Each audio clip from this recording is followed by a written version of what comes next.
Con- Consider the following statement. A. The highest oxidation state of group 3 element is more readily shown in the oxide than in fluoride.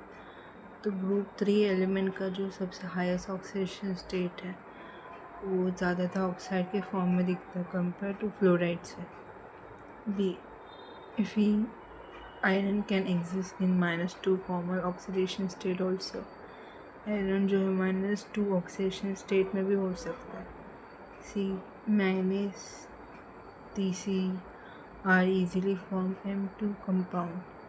MnTc और Re जो है वो आसानी से M2 compound बनाता है. The correct statement is और are. तो इसमें से कौन सा स्टेटमेंट करेक्ट है?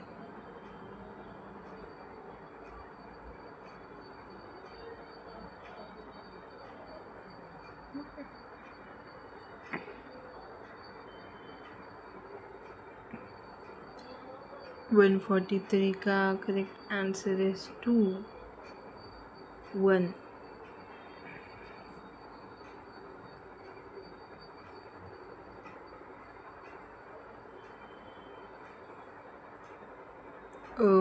Group 3 element more readily show their oxidation state in oxide and in fluoride due to greater electronegativity of oxides. तो ग्रुप 3 एलिमेंट जो है वो ज़्यादा ऑक्सीडेशन स्टेट दिखाता है ऑक्साइड में कंपेयर टू फ्लोराइड से, क्योंकि ऑक्साइड का इलेक्ट्रोनेगेटिविटी की वजह से. तो ग्रुप 3 एलिमेंट का जो ऑक्सीडेशन स्टेट है ऑक्साइड में ज़्यादा रहता है कंपेयर टू फ्लोराइड से, ऑक्साइड का ज़्यादा ऑक्सीडेशन स्टेट की वजह से. Second, iron can not exist in two formal oxidation state. Its common oxidation state are +2 and +3. Iron जो है वो दो फॉर्मल ऑक्सीडेशन स्टेट में एग्जिस्ट नहीं कर सकता. वो कॉमन ऑक्सीडेशन स्टेट +2 एंड +3 में रहता है. Third, manganese, tellurium and rhenium can easily form compound with +2 oxidation. Manganese, tellurium, rhenium जो है ये कंपाउंड के फॉर्म में रहता है, तो ये +2 ऑक्सीडेशन स्टेट फॉर्म होता है. तो आंसर क्या है? 2. एक तो ग्रुप 3 एलिमेंट जो है फ्लोराइड से ज़्यादा ऑक्साइड में ऑक्सीडेशन स्टेट दिखाता है, क्योंकि ग्रुप 3 जो है वो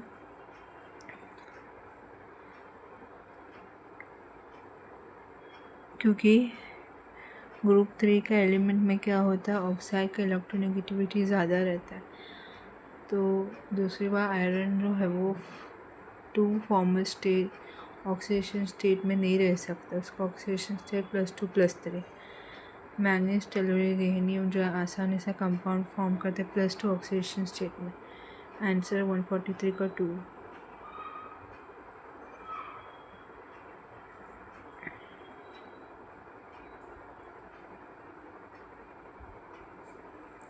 143 का आंसर 2 है, A and C. A. The highest oxidation state of group 3 element is more readily shown in their oxide than in fluoride. Group 3 element का हाईएस्ट ऑक्सीडेशन स्टेट जो है वो फ्लोराइड से ज़्यादा ऑक्साइड में दिखता है. सी. मैंगनीज, टेलुरियम, रेहनियम जो है वो M2 कंपाउंड फॉर्म करता है.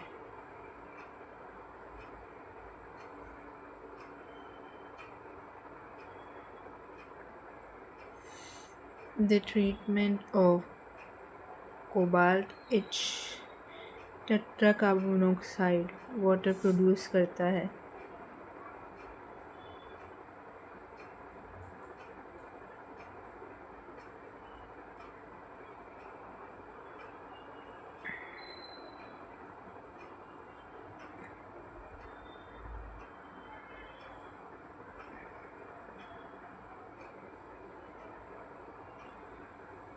Solution correct answer 2.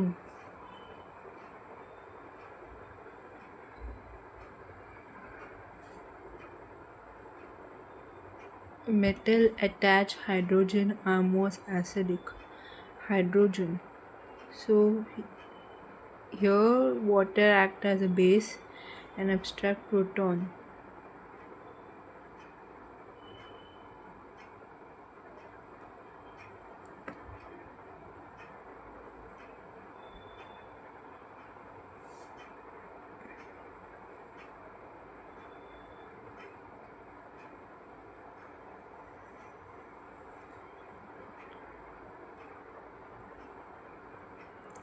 144 का आंसर है 2। मेटल अटैच्ड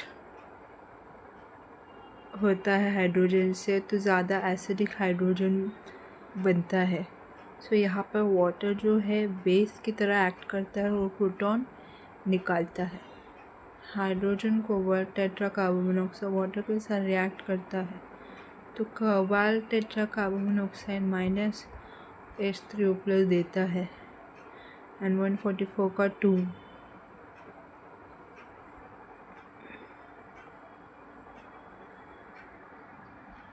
144 का 2।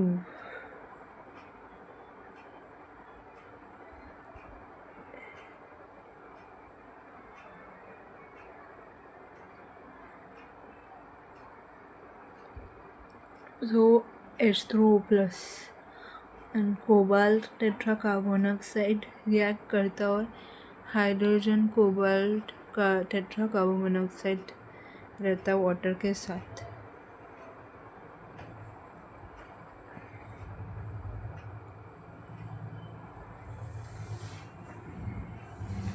145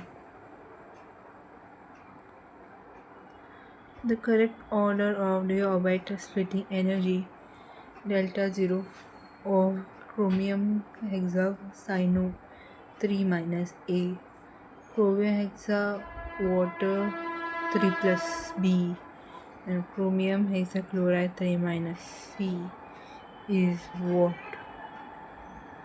Chromium hexacyano 3 minus chromium hexa aquo 3 plus chromium hexachloro 3 minus का d ऑर्बिटल का splitting energy delta 0 145।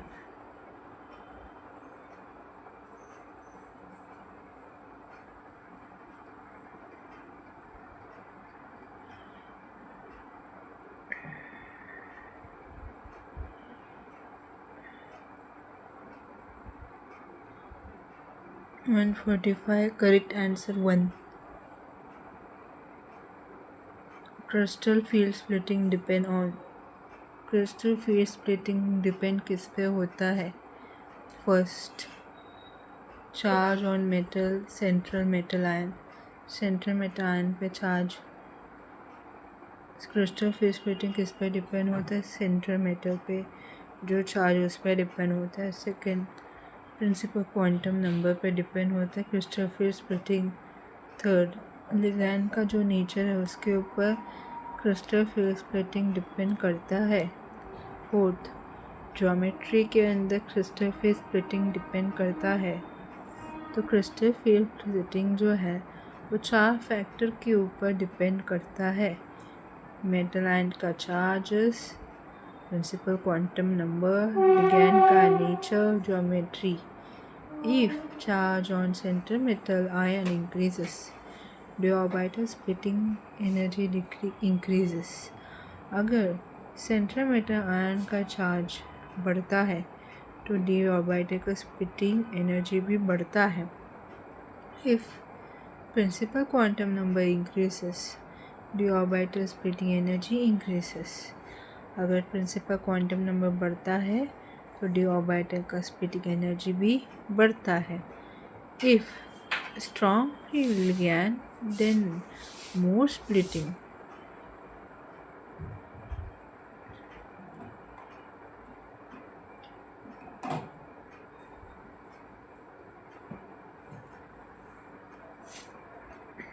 Strong field ligand जो है ज़्यादा स्प्लिटिंग दिखाता है।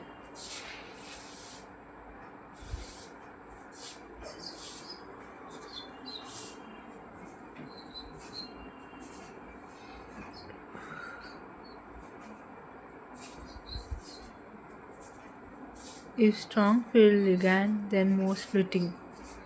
Strong field ligand ज़्यादा splitting दिखाता है. According to spectrochemical series, cyano is strong field ligand. Spectrochemical series के हिसाब से साइनो जो है स्ट्रॉन्ग फील्ड लिगैंड है. ऑर्डर क्या है? Cyano greater than water greater than chlorine.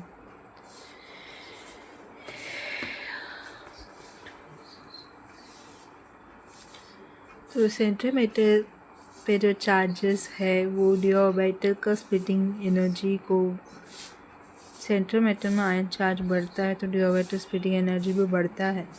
Quantum principal quantum number बढ़ता है तो डी ऑर्बिटल का स्प्लिटिंग एनर्जी भी बढ़ता है. स्प्लिटिंग फील्ड लिगैंड ज़्यादा स्प्लिटिंग दिखाता है.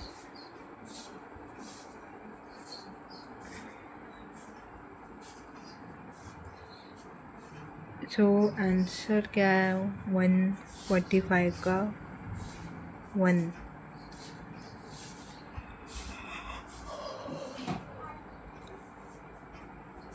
वन 45 का 1 है.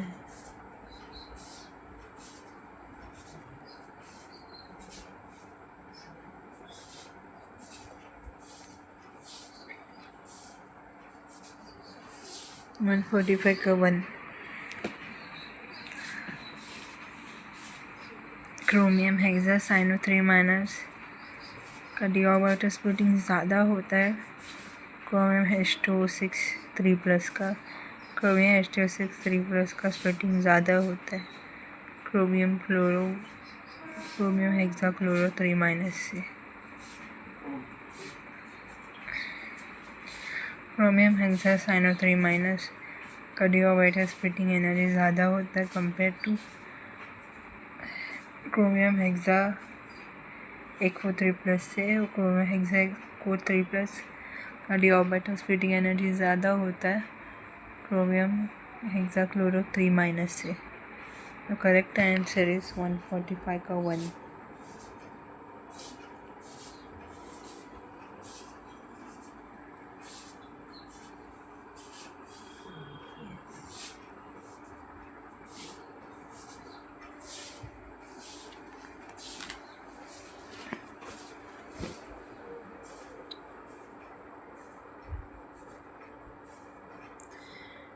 Which pair of electron configuration will prefer tetragonally compressed octahedral geometry?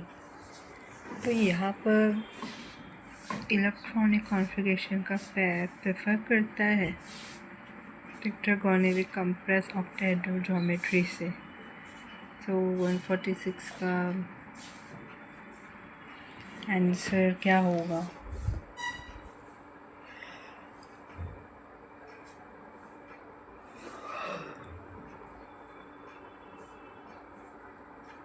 One 146 का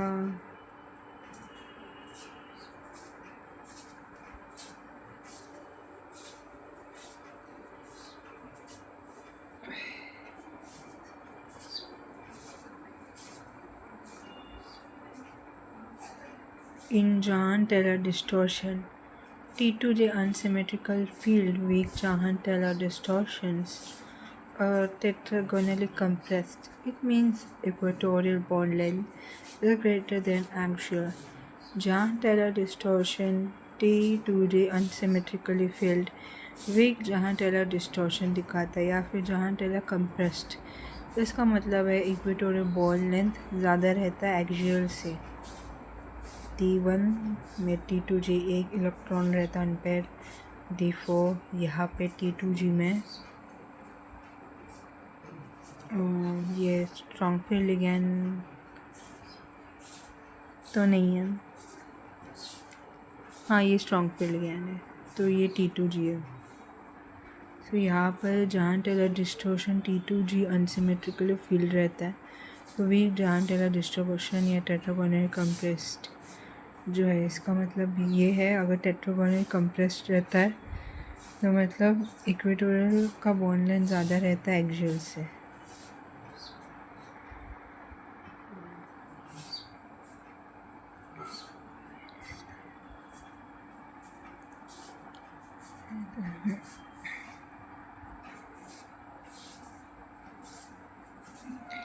The value of mu effective. The value of effective magnetic momentum, including spin orbit coupling, contributions for nickel hexaamine 2 plus is delta 0 12,000 per centimeter. Lambda spin orbit coupling constant is equal to minus 300 per centimeter. So यहाँ पर effective magnetic momentum का value में spin orbit coupling contribution होता है किस complex के लिए, निकल हेक्सामीन 2 प्लस के लिए। डेल्टा 0 12,000 पर सेंटीमीटर होता है। लैम्डा जिसे कहते हैं spin orbit coupling constant minus 300 पर सेंटीमीटर होता है। 147 का आंसर क्या है?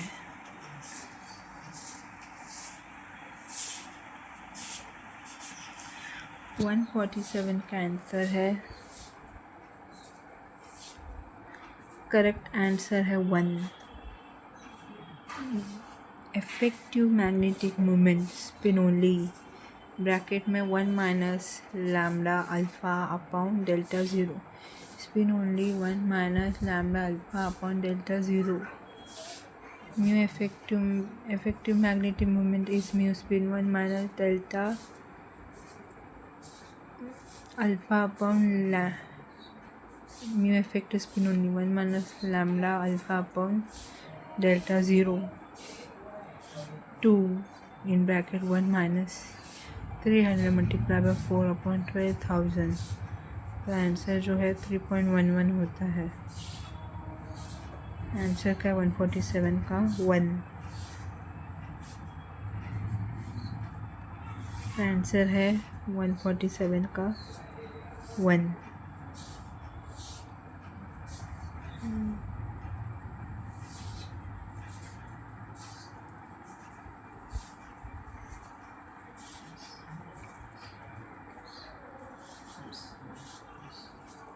वापस effective magnetic moment off spin only is 1 minus lambda alpha upon delta 0। Spin only का वैल्यू 2 है, 1 minus lambda minus 300, alpha is 4 and delta 0 is 12,000. So answer is 3.11.